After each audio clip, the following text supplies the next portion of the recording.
Lima সেই শহর যেখানে মরুভূমি আর সাগরের মিলন। কিন্তু আপনি জানেন কি এটি পৃথিবীর এমন এক রাজধানী যেখানে প্রায় কোনো বৃষ্টিপাতই হয় না। প্রশান্ত মহাসাগরের একদম পাশে থাকলেও লিমা আসলে বিশ্বের সবচেয়ে শুষ্ক অঞ্চলের মধ্যে একটিতে, আটাকামা মরুভূমি বেল্টে। এখানে বছরে গড়ে মাত্র 1 ইঞ্চিরও কম বৃষ্টিপাত হয়ে থাকে। আপনি জানলে অবাক হবেন যে সাহারা মরুভূমির কিছু জায়গার থেকেও কম বৃষ্টিপাত হয়। বৃষ্টির বদলে লিমাকে ডেকে রাখে ঘন কুয়াশা, যাকে বলে লা গারুয়া। মনে হয় আকাশ বৃষ্টি দিতে চায়, কিন্তু কখনো সত্যি তা দেয় না। তাহলে মানুষ কিভাবে বাঁচে এখানে?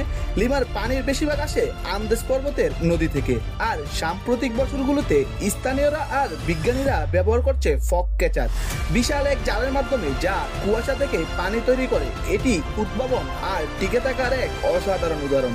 তাই পরের বার যখন লিমার ধূসর আকাশ দেখবে, মনে রাখো এই শহর টিকে আছে বৃষ্টি ছাড়াই, যেখানে মরুভূমি মেশে সাগরে, আর বৃষ্টি নয় কুয়াশাই দেয় জীবন।